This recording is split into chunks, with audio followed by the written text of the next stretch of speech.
I love drawing and I draw a lot and I'm very confident in drawing, but sometimes you might want a way of transferring an image onto your paper without drawing it freehand.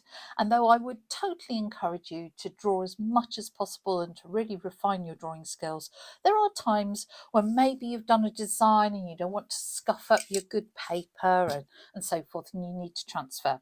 So we might all know about using tracing paper, or maybe using transfer paper or a light box or something.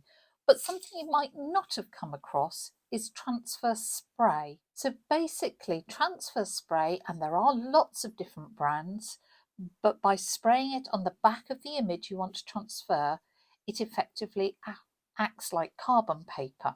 So I thought it would be useful just to show you this and how it works, and give you some of the pros and cons of using it in case you're tempted. First of all, do be aware of some of the dangers in that it's flammable, it's pressurized, they can cause lung or eye irritation. You need to shake the can thoroughly. Do put your paper, if you're working on a surface that matters, just put something under it because the spray may go anywhere. And then you spray the back of your paper just like that. I would suggest a relatively light spray because if you do it too thick, it just takes ages to dry. And you can see why I suggested protecting your surface. You need to wait for this to dry, and if you are impatient or if you've been a little generous with your spray and it's very wet, you can just hairdryer it to help that drying process. Now take the piece of paper that you want to work on and place that image on the paper. It is a good idea just to tape it down to make sure it doesn't slip. We'd only tape it at one end because then you can lift it up to check progress, either if you're not sure whether you've missed a bit or you want to check the pressure. Now you might immediately think, oh, I'll just grab a pencil and start to go round the lines and transfer them, just as you would with tracing paper or carbon paper. Let me show you that. See that there? But of course, at that point, you've drawn over your image. You might not want to do that.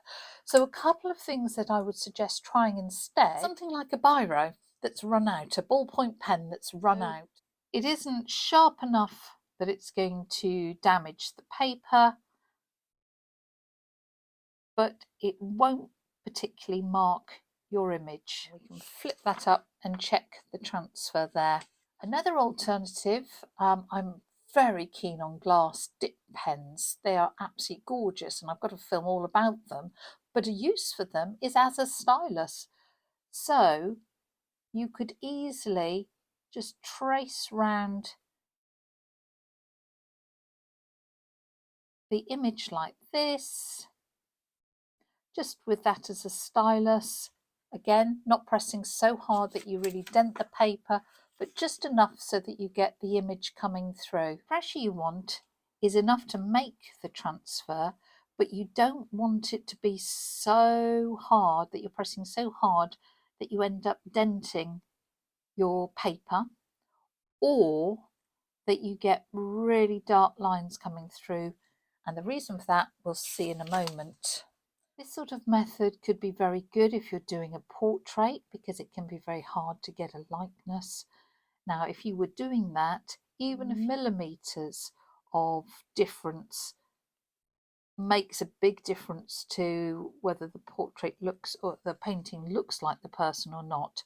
So I'm doing this pretty roughly because it really doesn't matter on this turtle.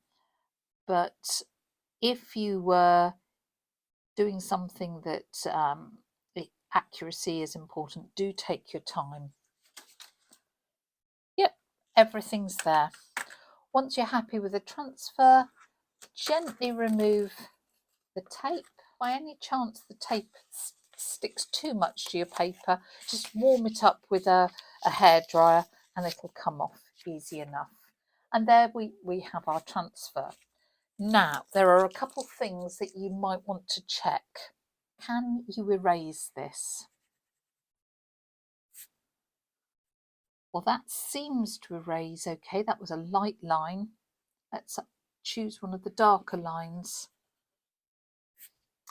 And you will see that the darker lines do not fully erase. So using this method, you potentially will end up with lines in your final painting. The other thing that you need to be aware of, or just test out, is whether that line repels watercolour. Because if you use ordinary carbon paper, the sort of stuff you'd get from office supplies, it leaves a very waxy mark that can repel your watercolour. If you use transfer paper, carbon transfer paper, it doesn't. So I want to see what this does. See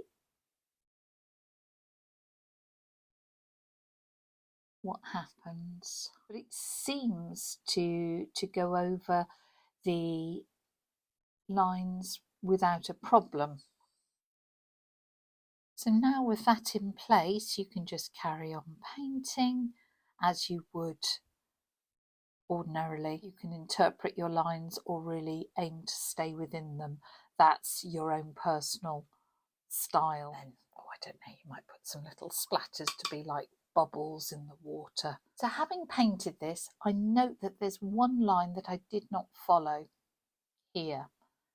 So what I want to do is to let this dry and then see whether I can erase that, because if I can't, that's going to annoy me. I don't like to see my lines in the final piece. So here's my little turtle, all hopefully dry, and let's see whether I can get rid of any of those lines. And I think I may be lucky. Do make sure it is fully dry before you try to do this, because otherwise you might just smudge your paint, which of course is really annoying. And right, I can see a line through the paint here, and sometimes you can of course rub out through thin paint, and this is actually going better than I anticipated, because of course when we rubbed earlier it didn't rub out very easily.